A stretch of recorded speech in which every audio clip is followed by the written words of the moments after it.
আমি সব সময় হচ্ছে বিভিন্ন মানে বিরোধিতার জন্য দাঁড়াই। আজকে থ্যাংক ইউ জানাচ্ছি যে আজকে এই ধরনের একটা সিদ্ধান্ত নিয়েছেন। আমার এই অপোজিশন থেকে আপনাদের সবাইকে থ্যাংক ইউ জানাচ্ছি যে একটা বসার অন্তত জায়গা হয়েছে।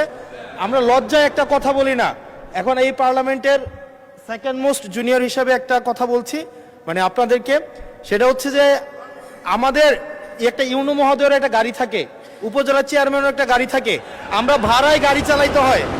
আমাদেরকে যদি আমরা লজ্জায় এটা বলতে পারি না, আমরা এটা লজ্জায় কোথাও বলতে পারি না। এখন আমাদেরকে যদি একটা বসার ব্যবস্থা করে দিছে, এখন মানুষের কাছে যাওয়ার জন্য যদি একটা গাড়ির ব্যবস্থা করে দেয় তাইলে আমাদের জন্য একটু সুবিধা হয়, মানুষের কাছে একটু যাইতে পারি। মাননীয় স্বরাষ্ট্রমন্ত্রী কিছু বলতে চান? স্পিকার, মাননীয় স্পিকার, আপনাকে ধন্যবাদ। আজকে এমপিদের প্রাপ্তির পরে অপ্রাপ্তির খবরটা বলতে চাচ্ছিলাম না।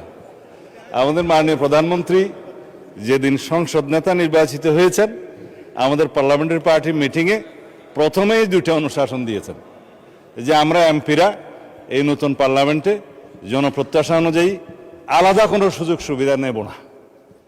সেই হিসাবে তিনি অনুশাসন দিয়েছেন, একটা আইন আছে, এটা সংসদ বিষয়ক মন্ত্রণালয়ের অধীনে সংসদ সচিবালয় থেকেই লিড করবে। এই আইনে আমরা একটা সংশোধনী আনবো যে এই মহান জাতীয় সংসদের কোনো সদস্য আমরা ট্যাক্স ফ্রি গাড়ি নেব না। এইটা মাননীয় সদস্য বাদে বাকি সবাই তালে দিছে, কিন্তু আমাদের মাননীয় সদস্য ছাড়া দিছে।